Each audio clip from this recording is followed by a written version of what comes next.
Assalamualaikum warahmatullahi wabarakatuh. Perkenalkan, nama saya Halimatus Sadia dengan NPM 2308260116. Baik, selanjutnya izinkan saya untuk melakukan presentasi pada blok Basic Organ System, Special Sign, Reproduction, and Urinary Tract.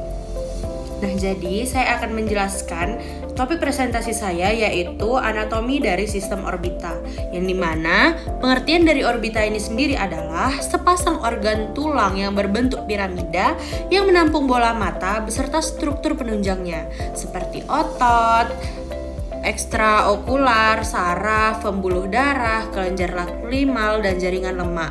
Nah, orbita ini melindungi mata sekaligus menyediakan tempat perlengkapan otot dan jalur bagi struktur neurovaskular.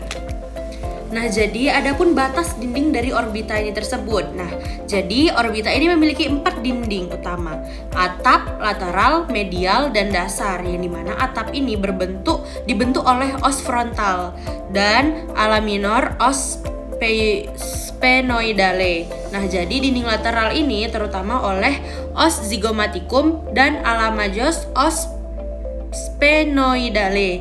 Nah, lalu dinding medial itu terutama oleh os lacrimal, os ethmoidal, dan os sphenoidale. Dasar terutama oleh os maxilla dan os zygomaticum dan os palatinum, yang dimana bagian posteriornya yaitu berakhir pada apex yang berhubungan dengan foramen opticum dan visura orbitalis. Jadi apa aja sih isi dari orbita? Nah, orbita ini dia meliputi bola mata, otot ekstraokular, saraf, pembuluh darah, kelenjar lacrimal, jaringan lemak. Bola mata ini merupakan organ penting di penglihatan. Otot ekstraokulernya ini mengatur pergerakan bola mata, sedangkan jaringan lemaknya ini dia berfungsi sebagai bantalan dan membantu mempertahankan posisi bola mata. Nah, jadi untuk otot dari ekstraokularnya ini ada 6 otot utama, yaitu yang pertama ada musculus rectus superius, lalu ada rectus inferior, ada rectus medial, rectus lateralis, oblique superior, dan obliquus inferior. Lalu ada musculus levator palpebra superior, ini akan mengangkat kelopak mata atas.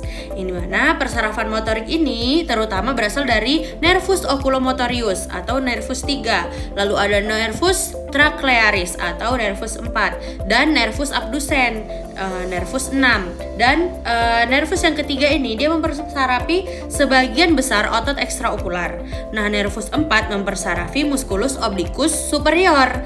Lalu nervus yang keenam dia mempersarafi musculus rectus lateralis. Selanjutnya, untuk persarapan di orbita yaitu ada nervus opticus, nervus 1. Dia ini membawa informasi visual dari retina ke otak melalui kanalis opticus. Lalu nervus oculomotorius atau nervus 3 ini dia mempersarafi sebagian besar otot ekstraokular dan musculus levator palpebra superior. Lalu nervus trochlearis mempersarafi musculus obliquus superior, dan nervus abducens ini mempersarafi musculus rectus lateralis. Nervus ophthalmicus dia ini membawa sensasi dan sebagian besar struktur orbita dan daerah sekitar dari matanya. Selanjutnya, pembuluh darah di orbita, yang dimana suplai arteri terutama berasal dari arteria ophthalmica, cabang arteri carotis interna. Cabangnya antara lain yaitu ada arteri centralis retina, ada arteri ciliaris, dan arteri lacrimalis. Drainase vena terutama melalui vena ophthalmica superior dan inferior yang berhubungan dengan sinus cavernosus.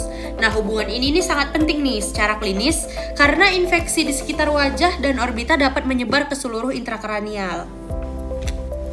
Selanjutnya ada aparatus lacrimal. Nah, aparatus lacrimal ini adalah kelenjar lakrimar yang terletak di bagian superolateral orbita dan menghasilkan air mata untuk menjaga kelembapan, nutrisi, serta perlindungan permukaan kornea, yang dimana air mata ini mengalir melalui punctum lacrima, canaliculi lacrimalis, sacus lacrimalis, atau ductus nasolacrimalis menuju meatus nasi inferior. Lalu ada foramen dan kanal penting. Yang pertama itu foramen opticum menjadi jalur nervus 2 dan arterior dari ophthalmica. Visura orbitalis superior ini menjadi jalur bagi nervus 3, nervus 4, 6, serta vena ophthalmica superior. Nah, visura orbita inferior ini menjadi jalur bagi struktur nervus infraorbital dan pembuluh terkait. Kanalis naxolacrimalis ini menghubungkan sistem drainase air mata dengan rongga hidung. Selanjutnya ada revalensi klinisnya, yang dimana pemahaman anatomi orbita ini penting pada trauma, infeksi, dan gangguan saraf. Jadi fraktur dinding orbita ini dapat menyebabkan diplopia, perubahan posisi bola mata, dan gangguan saraf. Infeksi orbita ini merupakan kondisi serius karena dapat menyebar melalui hubungan vena menuju sinus cavernosus, yang dimana lesi nervus 3, 4, dan 6 ini dapat menyebabkan gangguan gerakan bola mata dan diplopia. Nah, yang dimana kesimpulannya yaitu orbita ini merupakan ruangan anatomi yang sangat kompleks yang melindungi dan menopang bola mata serta menjadi alur bagi otot, saraf, pembuluh darah, dan sistem lakrimal. Pemahaman dinding, isi, persarapan, vaskularis, serta foramen orbita penting untuk memahami fungsi penglihatan dan berbagai kondisi klinis di sekitaran mata. Dan ini adalah referensi yang saya gunakan. Baik, mungkin hanya ini saja yang dapat saya sampaikan. Kurang dan lebihnya saya mohon maaf. Saya akhiri. Billahi fisabilil haq, fastabiqul khairat. Wassalamualaikum warahmatullahi wabarakatuh.